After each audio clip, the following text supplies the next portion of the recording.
is, and the chapter 13, which is the nature, the enjoyer, and the consciousness. And the text for today is text 17.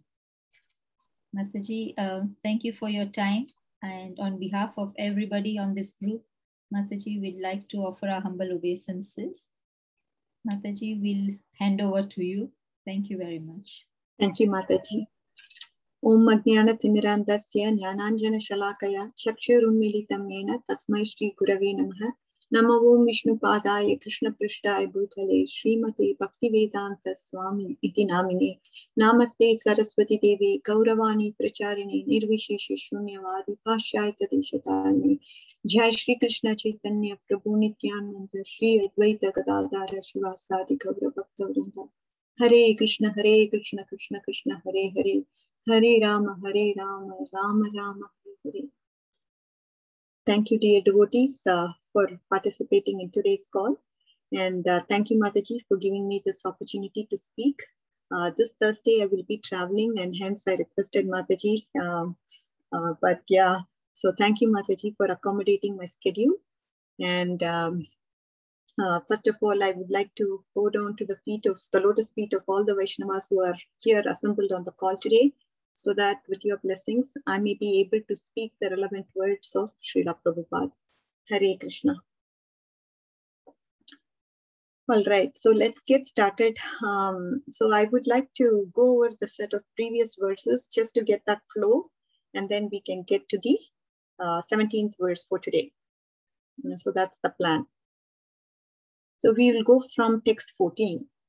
So just kind of an overview. I'm not going to go in depth. Of course, all of you all must be familiar, but just the main points so that we kind of get the flow for the 17th verse.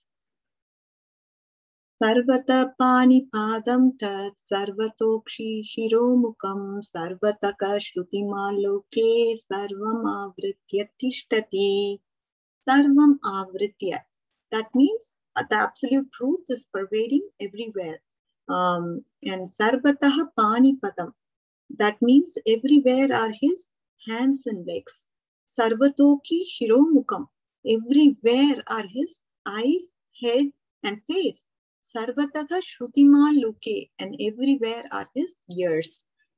So generally we don't talk about Brahman having the hands, legs, faces, etc. So obviously this is the Paramatma aspect. And one important point to note here is that, so this verse was referred to Advaita Acharya by Chaitanya Mahaprabhu, that this is quoted in the Mahaprakasha Leela. Advaita Acharya explains that all these verses are on pure devotional service. For that, Chaitanya Mahaprabhu, he actually comes in the dream and explains this verse, and he says that this is actually referring to the Paramatma aspect of the absolute truth. And of course, for us, Srila Prabhupada has given it in a very easy way to understand, telling us that obviously here we are talking about the personal form, and the super soul pervades everywhere in the universe, and that is why it is said that there is hands and legs everywhere, there is eyes, face, and head everywhere, and there is ears everywhere. So Prabhupada has made it easy for us, and he has told us that this is the Paramatma aspect of the Lord. But for Advaita Acharya, this was revealed by Chaitanya Mahaprabhu in his dream. He was having a brilliant darshan of the Lord, and so this also helped him gain the understanding of this verse. So again, in Brahma Samhita also we see from 5.27, Goloka eva nivishyati akilatma bhutaha, means he is always engaged in the pastimes in the transcendental planet, and he is all pervading. This is what Brahma Samhita 5.37 quotes. So Jivatma aspect, it cannot reside in Goloka, right?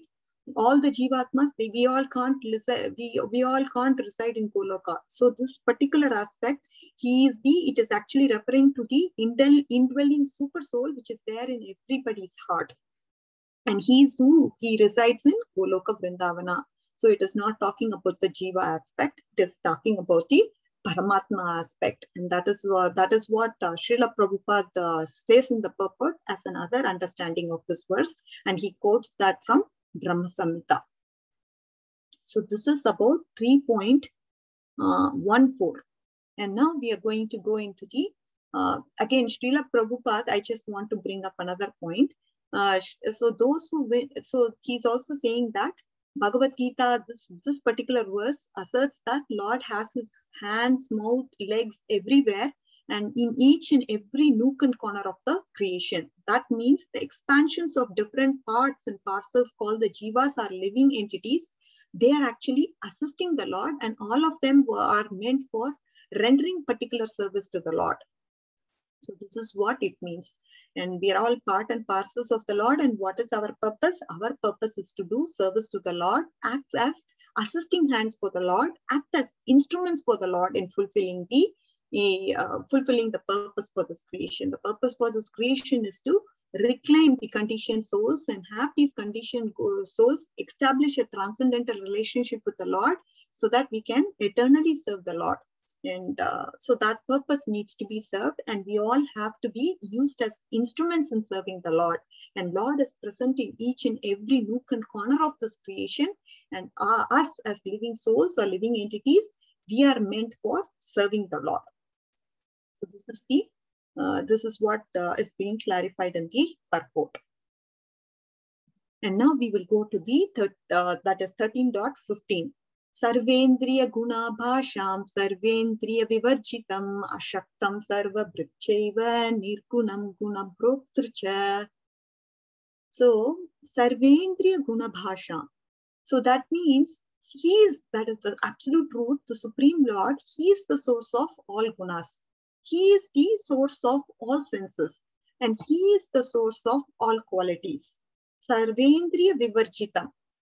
That the absolute truth, he is free from all the senses, that is the material senses. Ashaktam sarva brikchaiva.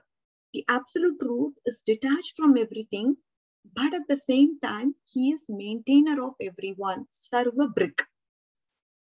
So here we need to understand one thing, right? What is that one thing? Say, for example, we are maintaining the family.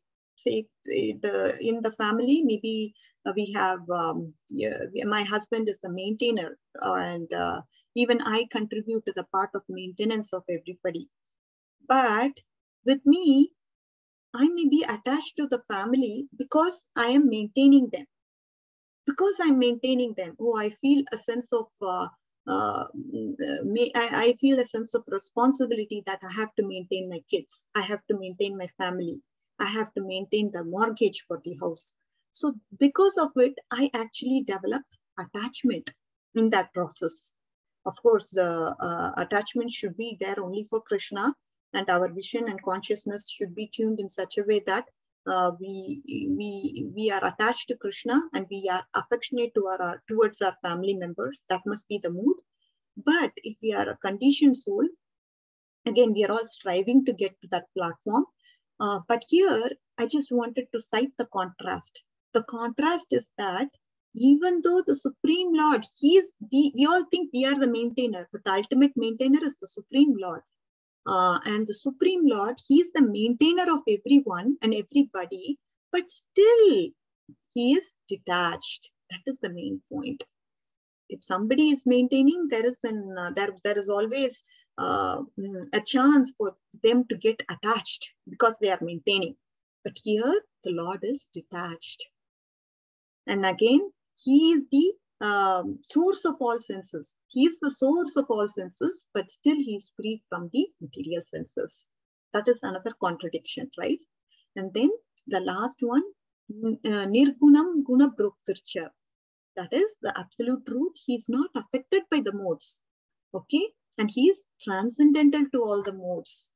But still, he is guna broktircha. That means he is still the controller of all the modes. So here we see the contradictions. He is the source of everything. Say, for example, he is the source of senses, but he is not, but he is free from senses. He is the maintainer of everyone, but still he is detached from everything. He is the controller of the modes, but he is transcendental and beyond the modes. That is what is the absolute truth. The absolute truth, he is the reservoir of contradicting attributes. Okay? So that is what is being referred here. And the point made is that the absolute truth has inconceivable attributes. And this is what Ishopanishad also says. And what does this inconceivable mean? Inconceivable doesn't mean we cannot understand. See, at our present level of consciousness, we cannot understand. But over a period of time, we will be able to understand him more and more and more. But we will never be able to understand him completely. That is what inconceivable is. And here we see that there are three sets of contradictions that are mentioned in the verse. That is 13.15. So which is what is the understanding that Srila Prabhupada gives. And there's also a mention of, okay, what is the reason why we cannot understand the absolute truth? Is there any reason? Do we need to understand what that reason is? And that reason is, it is because of our materially contaminated consciousness or materially contaminated senses, we are not able to understand Lord Krishna. That means our heart has to be cleansed. We have to become purified. And when we become purer and purer, at that point in time, we will be able to understand the Lord more and more and more. But at any point in time, we will not be able to understand the Lord to the fullest extent. This is the understanding from 13.15. Okay, now let's move on to the 13.16th verse. I'm just giving you an overview again, just to make sure that we understand the flow. Bhagirantascha bhutanam acharam charameva cha sukshmatvat tad avijneyam durastam chantike chatat. So this is what is the 16th verse. Bahirantascha bhutanam. That means he is situated inside and outside of all living entities. Acharam charam evacha.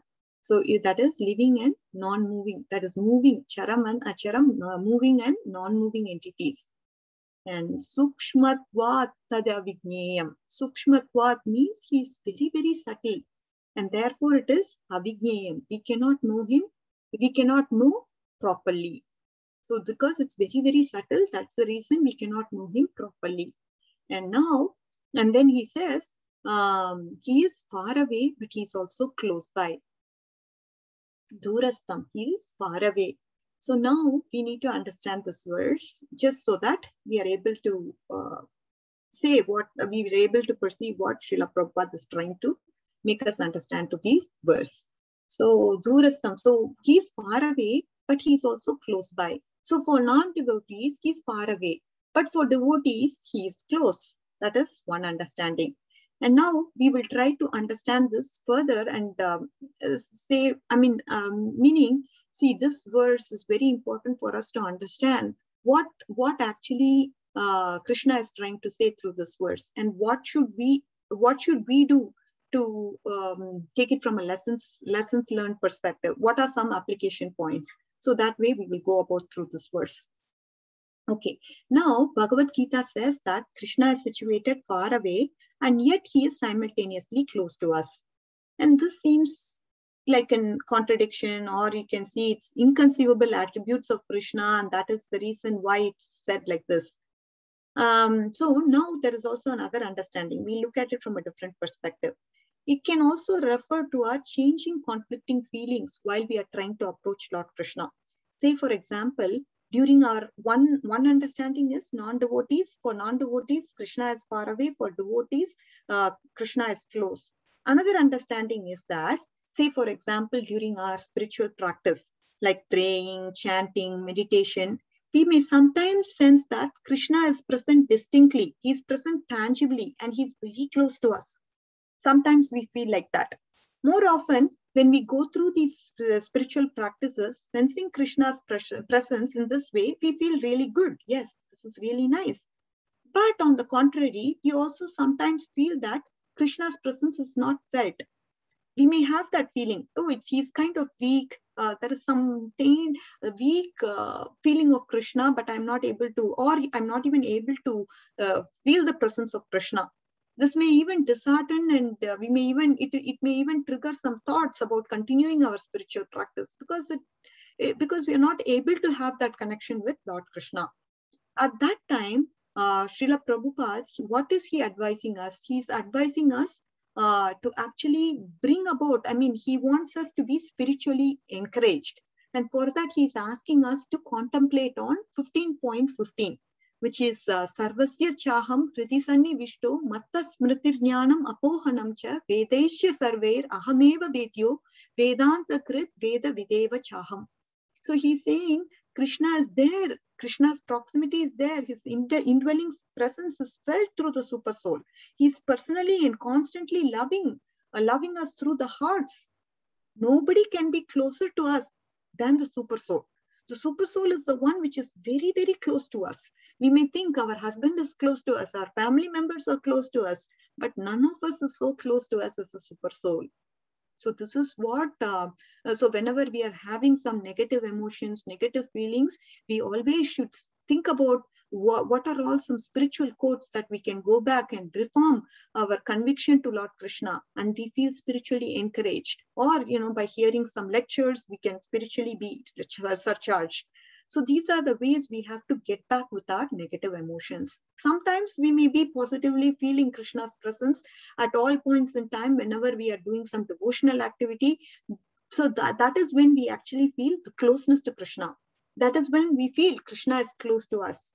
But at some points, he can be far away from us, meaning our thoughts are such a way that Krishna's presence are not felt through our practice of devotional service.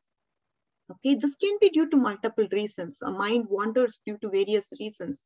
It can be you can connect it with the activities that you are performing in everyday life. So because of that, your mind may be sanchala. It may be wavering. But again, the point that Srila Prabhupada says that during that times when we feel Krishna's presence far away from us, at that time we have to be spiritually surcharged. And this is the verse that says the super soul is within the hearts and nobody can be closer to us than the super soul. Sarvasya Chaham Kriti Sani Vishtu. So this is that verse that we need to get back and take shelter of the super soul. Okay. So now, remembering such spiritual declarations of Krishna's proximity will give us strength to perceive our spiritual practices. And this is what will eventually happen. And because of this, we will soon get back to the devotional service and doing it with enthusiasm. Of course, enthusiasm is very important in devotional service. Enthusiasm, laulyam, all this, they are very, very pillars of devotional service. They act as strong pillars and we need to take hold of them. And whenever we are strayed away, we have to take solace of these Gita verses and come back to our practice of devotional service. And so now, at one level, so we can understand another way of understanding this verse. Now at one level, we say Bhagavan, he's far away, right?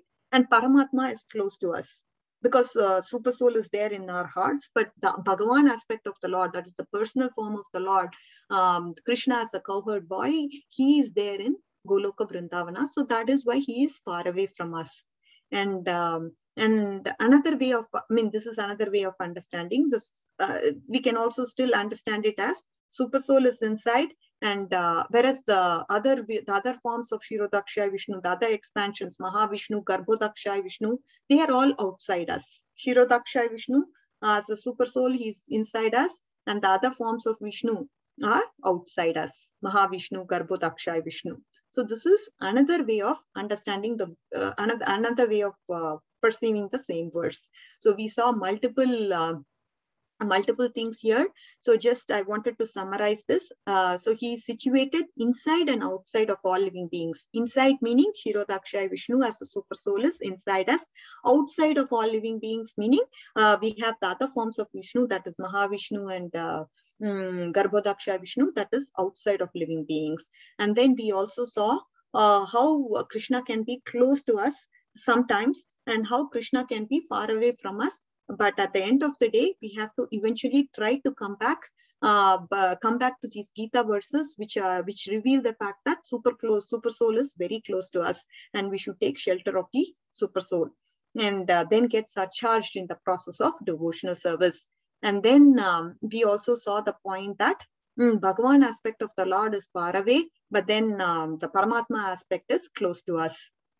So these are different ways that we can understand this verse. Another way of understanding is that we are able to recognize the glory of the Supreme Lord. He has extraordinary attributes, and all these ways of understanding the absolute truth are true. So these are all the different understandings we can get from this verse. Okay, now let's also understand another concept from the same verse. So Bhagavad Gita 13.13, what does it say? It says that the absolute truth is the object of knowledge.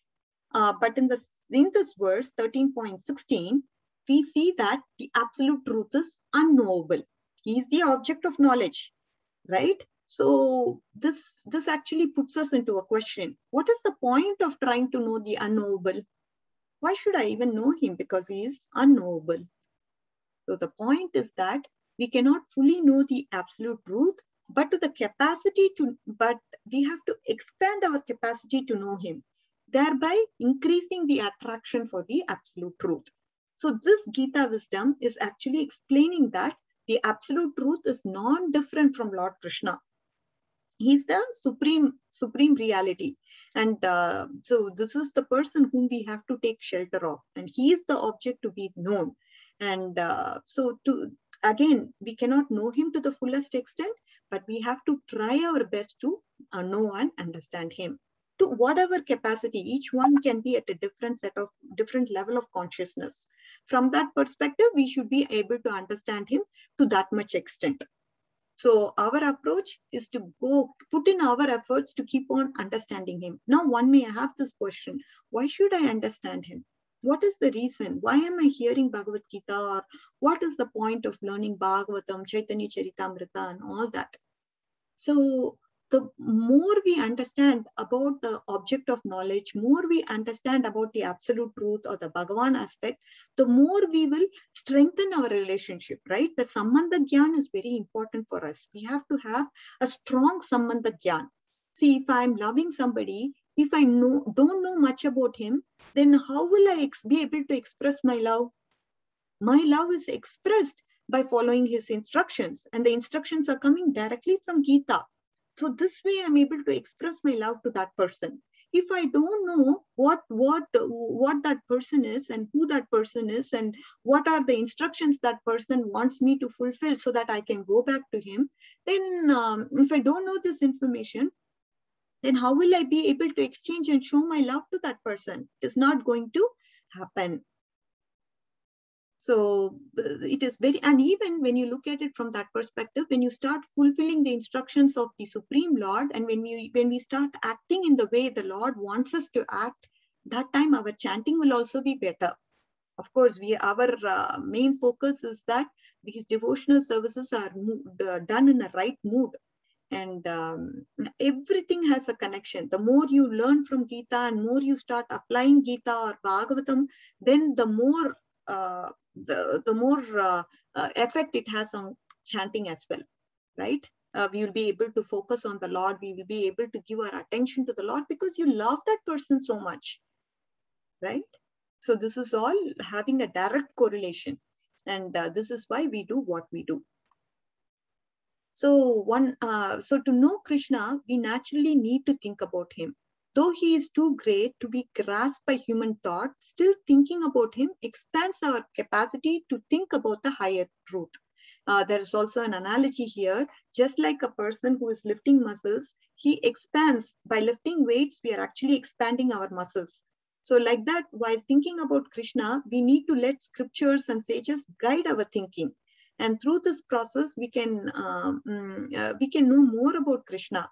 And then Krishna will be able to guide us in our everyday life. And obviously, we should not, so there is also, lifting heavy weights, you should not injure yourself. Like that, you should also not go into the esoteric aspects of the philosophy until you are qualified. So we should not get confused on those aspects. So we should progressively do a guided approach to think Krishna, and then we should try to make efforts to understand him more and more and more according to our adhikar.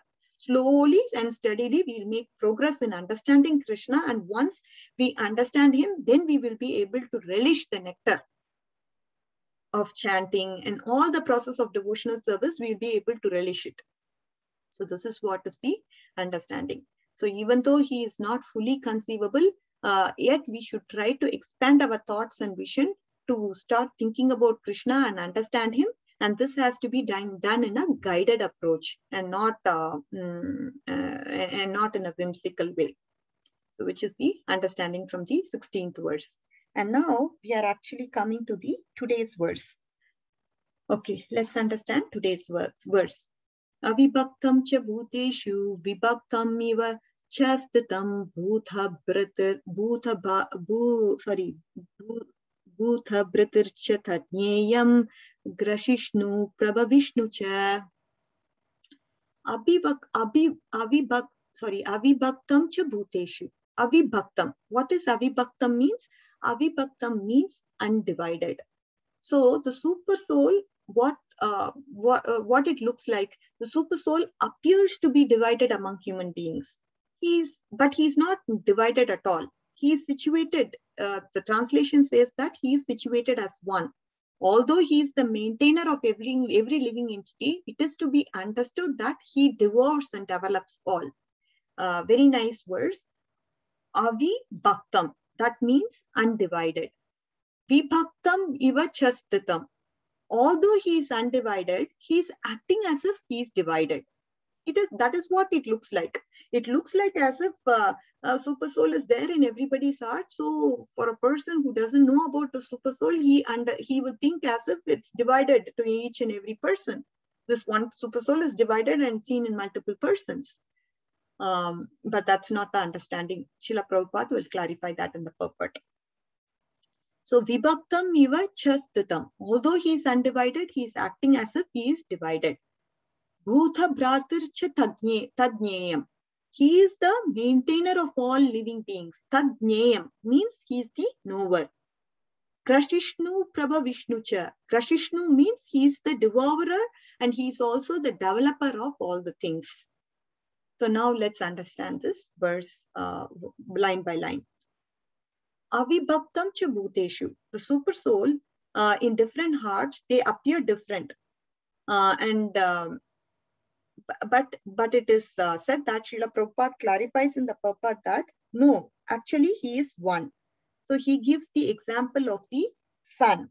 He's saying that the sun is situated in its place. But if one goes 5,000 miles in all directions and asks, where is the sun? Everyone will say that it is shining on his head. In the Vedic literature, this example is shown to allow you to understand that he is undivided and he is situated as if he is divided. So this is what is the understanding that Srila Prabhupada gives us. So the sun, say for example, it is reflected in hundreds of water containers. There are some water containers, and if sun is reflected in the hundreds of water containers, everything is the same. The reflection of the same sun, right? It is the same sun. But of course, the reflection doesn't have the same potency as that of the sun.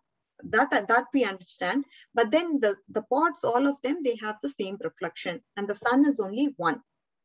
It appears as if there are multiple suns, but it is just that same sun. It is seen in the, say, water containers, 100 different water containers. It is the same sun. It appears as if it is divided, but it is not. So that is the understanding that Srila Prabhupada wants us to perceive. So this is one point. Bhutha bhratircha tadnyeyam. The absolute truth, he is the maintainer of everyone. So how are we to understand that he is the maintainer of everyone? So let's go deep into the second line. So that's the first point. Okay, the super soul, he appears as if he is divided. Okay, but he is only the same. He is only one, which is the first takeaway from the today's verse. The second takeaway is that he is the maintainer of everyone. So through the time, creation, maintenance, and destruction happens. And here it is pointed out that the absolute truth is being transcendental to the material changes. So there are three material changes that are happening, and these are happening due to the changes of time. The agencies of time is causing this material change to happen. And so again, the point is that we are all instruments. And Srila Prabhupada here quotes an example to say, from Srimad Bhagavatam, say for example, when a person, he loses a wallet, the wallet falls on the ground, and the person loses the money again and again. Okay, but then he gains it by some means. That means somebody is bringing him, say for example, the wallet has the name of the person, where he's residing, his phone number and all that. Once we have that information, the person, whoever sees it in the road, he will be able to give that wallet back to that person, whoever the person is who lost the wallet. So now we understand that our actions are not final or decisive. It is the Supreme Lord. If he wants your money to come back to you, even though you are negligent, it is possible only by the mercy of the Supreme Lord. At the same time, you keep on losing, you don't get the money back. That also is the mercy of the Supreme Lord. The point is that he is the ultimate controller. He is the ultimate maintainer. He's maintaining all of us, as I told you. And say, for example, another example is quoted. A husband is potent, a wife is fertile, but still the couple are not able to conceive. They are not able to get a child. Child is not born. Why is that? It indicates that there is husband and wife, there is man and woman. They are not the only doers. God is also creating a child through them. He is the ultimate doer. And that is the understanding. So the ultimate doer is the absolute truth, whether it is creation, whether it is destruction, whether it is maintenance. It is the Supreme Lord who is involved in all the three.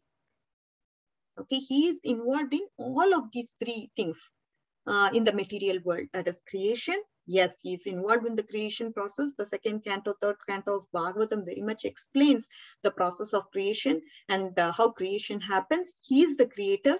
He is also the maintainer, as we saw from these examples today, that he's the one who's maintaining us, right? And the ultimate maintainer is Krishna.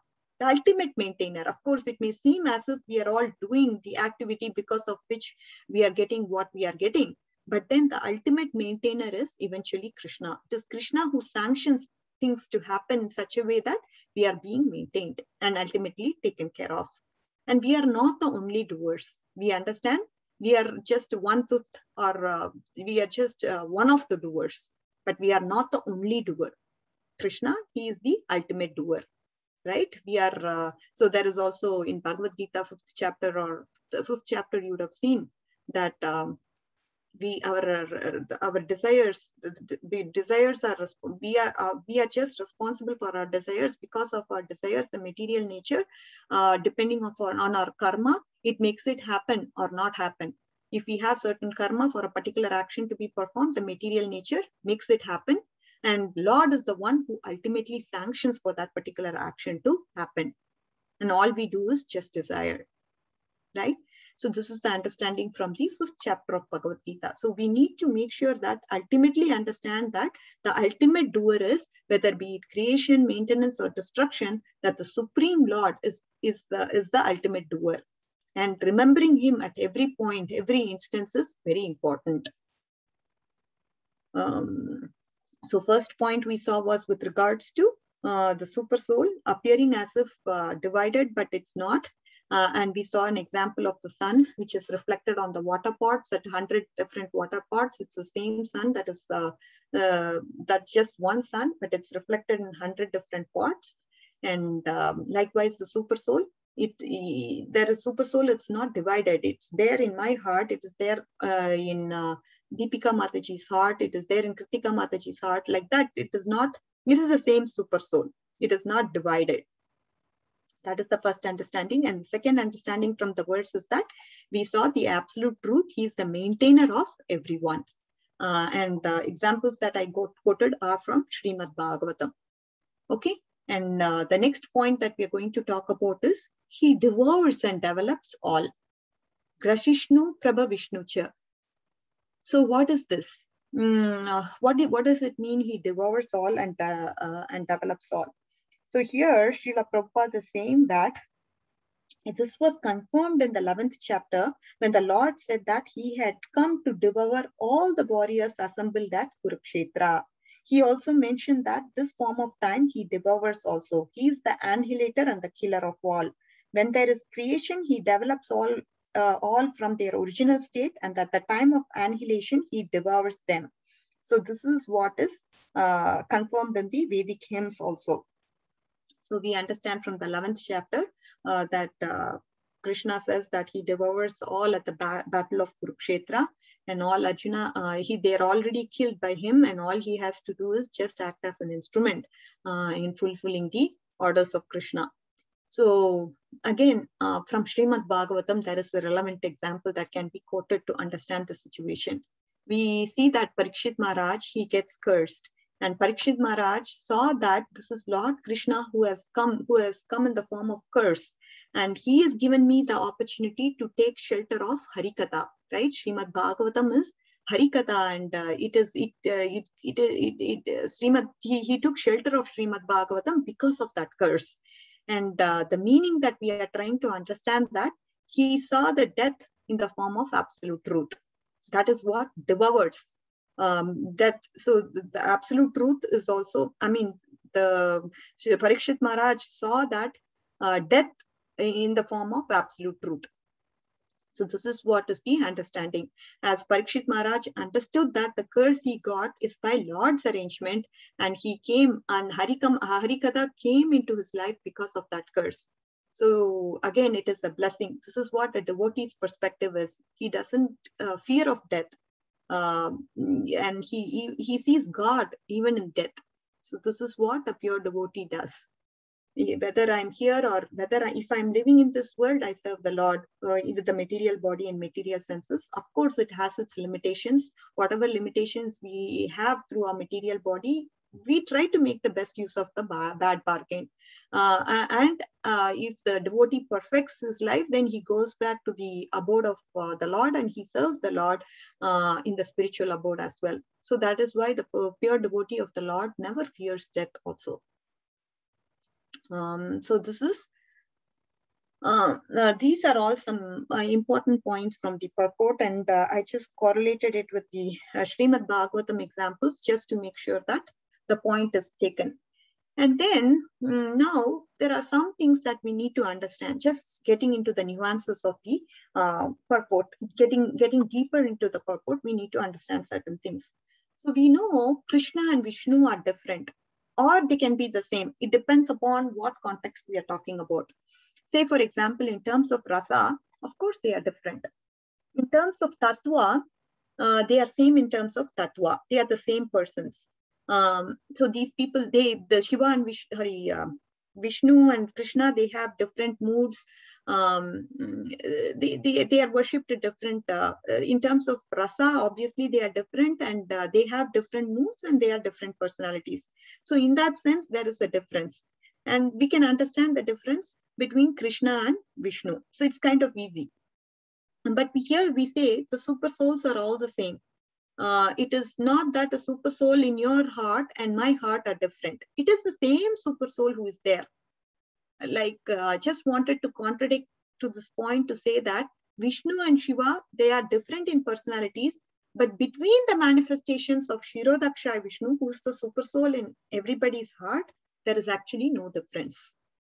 So this needs to be understood. So we don't say Shirodaksha. So super soul expansions, they all have the same name, Shirodaksha Vishnu. It is not that I have one Shirodaksha Vishnu and somebody else has a different Shirodaksha Vishnu. It's all the same. That's why we don't say different, we don't call it with different names, which is very important for us to understand. And in that sense, the super soul is one. So this point needs to be understood. And and then another point that can be understood from a material and a spiritual perspective is that, say, for example, if I'm present in the room here, I cannot be present in another room. But Krishna, he is infinite, and being spiritual, he can be present in many places at the same time. So this is why we have super souls everywhere, right? So, but as materially, I can be at only one place and time. But for Krishna, there is, because he is infinite, and that understanding needs to be there also. So these are two other important things that we need to understand from a super soul perspective. I think I covered everything from from this purport. Just want to see if we have any questions. If not, I can get into more details.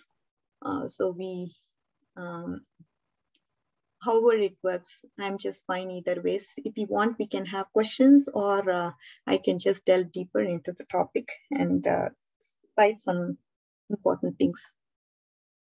Hare Krishna Mataji, thank you very much for clarifying such important points. I myself had a lot of doubts about this, which have been cleared. Mataji, does the super soul report, so the Shirodaksha Vishnu, does the super soul report to Krishna? Yes, Mataji, everything is coming from Krishna. Krishna is the cause of all causes. From Krishna, Balaram, then the Chaturvyuha forms come, and then through them, these expansions, the Shirodaksha, Karnodaksha, all of them, they come. So it is Krishna, from there he starts, and then Balaram, Chaturvyuha, like that they descend down. So it's Krishna. Everything is coming from Krishna. Yeah, but what I asked is, does the super soul report? So saying that this soul has done this soul has done this. He is the ultimate witness. Yes. Sarvasya chaham kriti sannivishto. He is the witness. There are two birds in the tree. One bird eats the fruits. Another bird is just acting as a witness. So witness means, of course, he will report, right? I mean, he sees everything, and that is why we are getting the reactions of our karma. Because the super soul's presence in the heart, and say, for example, a person is a non-devotee, and we know that for a non-devotee, completely it's karma. But for a devotee, obviously, Krishna's hand is seen in every instance. In some cases, to purify a devotee, he may have a particular scenario happen to him. So that way, our karma is because super soul is acting as a witness, and he's able to obviously report through what we do. And he's acting as an ultimate witness in our hearts. So that is why we need to be very careful of what we are doing. Yeah. And of course, all of them in this material world are his energies. The sun, moon, everywhere we see everything. We may see as if nobody is watching, but everybody is acting as a witness in one way. And Mataji, second question, if I may. The soul, when we die, the soul is accompanied by the super soul.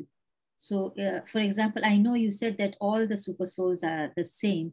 For example, my super soul number is 1, and somebody is 2. So, number 1 will be associated with my soul, or that super soul. So these are actually the expansions, Mataji. So the expansions are the expansions of the super soul are seen in different persons. So it is just one, but they are expanded and seen as many in different people. So it's not that either ways, it is the same super soul. The super soul is going to be the same. It is undivided, and it is just the expansions that are going to carry forward as you migrate from one to another. The subtle body goes along with you. The subtle body, they carry the impressions. They carry the mind, intelligence, and false ego goes with you. So the impressions that you have from previous lives get carried to the next life. So that is why what actions we are doing in this life matters. If there are more material impressions, then depending on whatever impressions are stronger, accordingly we get that kind of body. Because the subtle body goes with us. If you have stronger spiritual impressions, that means you have chances of being born to a devotee family. So again, whatever impressions that we carry, because the subtle body goes with us, it's very important for us to make sure that we are performing the right actions in this birth. Hare Krishna, thank you very much. I don't want to hog up all the questions and doubts. Anybody with a question or a comment? Kindly unmute and ask your questions. This chapter is very technical, as we are seeing, and it's important to understand the concepts. Some of our mentors even had said that when they did it for the first time, it was quite challenging. So, but we are really grateful to Mataji for clarifying these concepts. But maybe there is some doubt, some question, even a comment. Kindly unmute and ask. Hare Krishna, Mataji. Kritika Mataji, can I ask a question, please? Mataji, Sandhya Mataji, we can't hear you. Sorry, Kritika Mataji, can you hear me now? Actually, I'm driving, so Yes. I'm hoping you can hear me. Yes, we can now. It's a very strange question, and of course, as you said, it's a very technical chapter.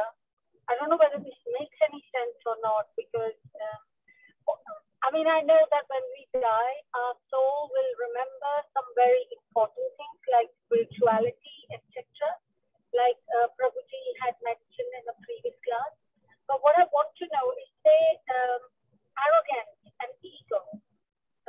What happens to that when we are in between bodies, i.e. we have not taken a new body? At that point, does our soul apparently carries the arrogance? At that time, is the soul just fighting and saying to whoever is giving us the next body that no, give me a better body. I don't like this body. Does it fight? Does it struggle? Is what I need to know. No, Mataji, we don't have that option of fighting to get a body. It's all destined to us based on our karma. And again, Krishna, he has an opportunity to choose which body, I mean, through which parents he wants to come through who he wants to come into this world. But he's the one who has a choice. He can come through mind, heart, anywhere. I mean, that's his choice, and he can choose Devaki, Vasudev. But for us, we can choose our parents. We can't choose which body. But again, this particular life is actually preparing for the next body. So what we have control of is what are the actions that we are performing in this life, which actually determines the next life. Say, for example, if I want to be lazy and I want to sleep all day, then I become a polar bear in next life. And if I'm not wearing good clothes, I'm half naked most of the time, then I'll be born as a tree. So the actions that we perform in this life actually determines the next life. So that way we have control to choose our body.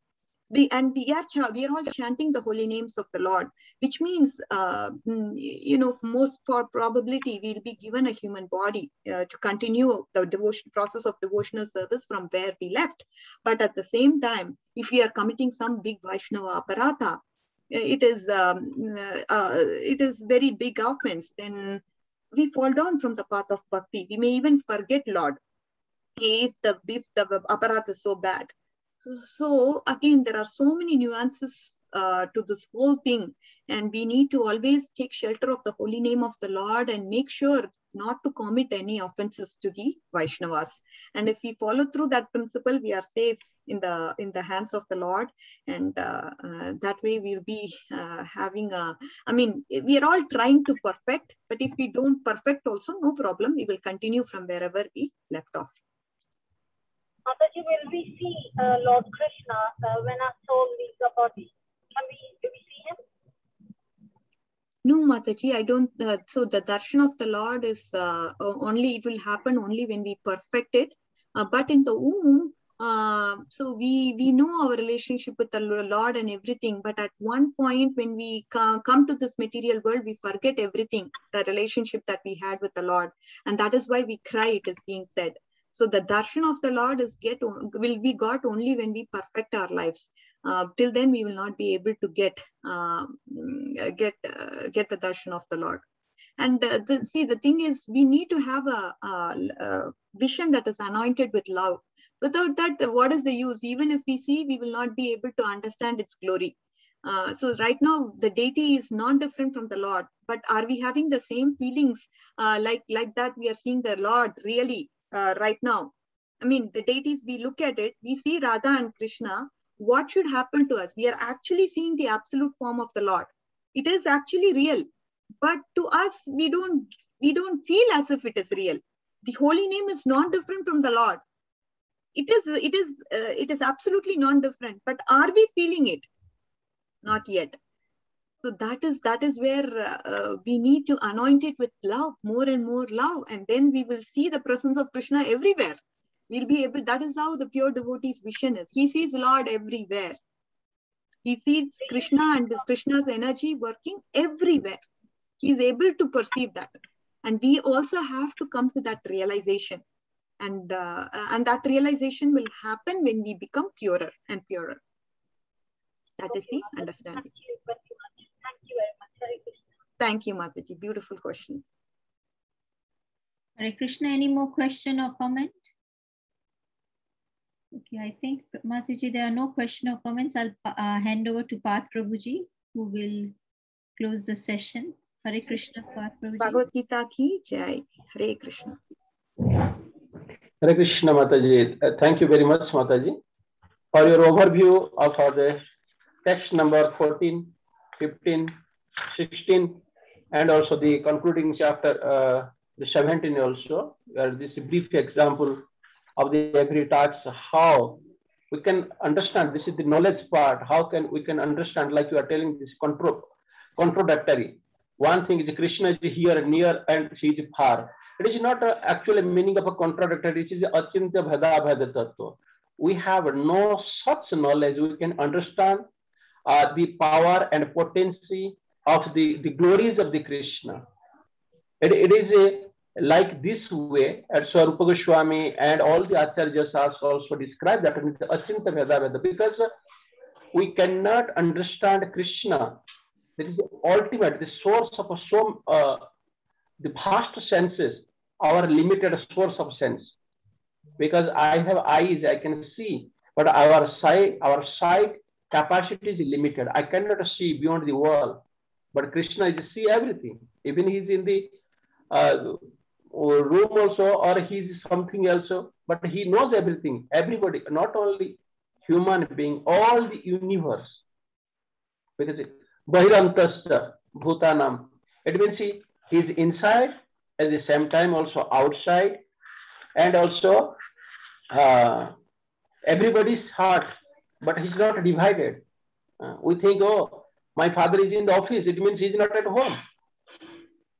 Because it is a human being, it is limited, but in Krishna is not limited.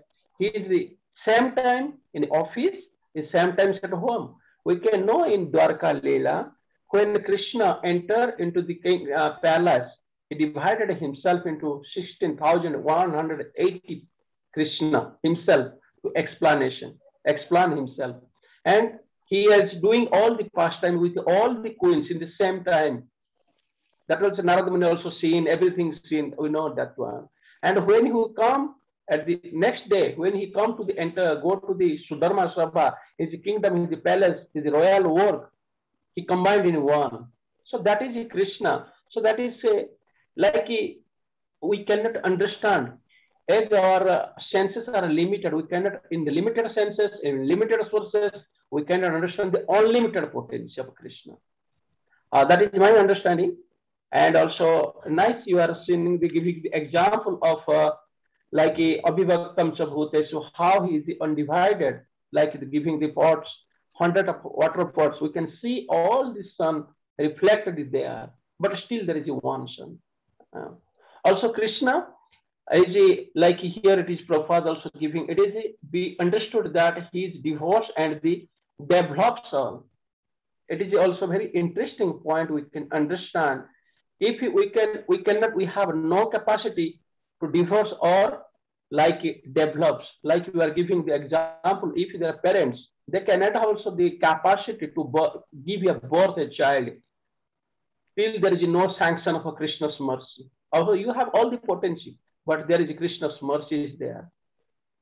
And also divorce also. If we kill someone, he will die and I will get the sin. But if Krishna killed someone, he is giving the higher palace. Is the Matruvat. Like you can know everyone. How many killed by the Krishna or Ramchandra or whatever it may be, is giving the super upper level, the higher planet, higher potency. So this is the difference of us and Krishna. Thank you very much, Mataji, for your giving wonderful example and explanation of different things also. So it is better to understanding because it's a jnana part, it is knowledge.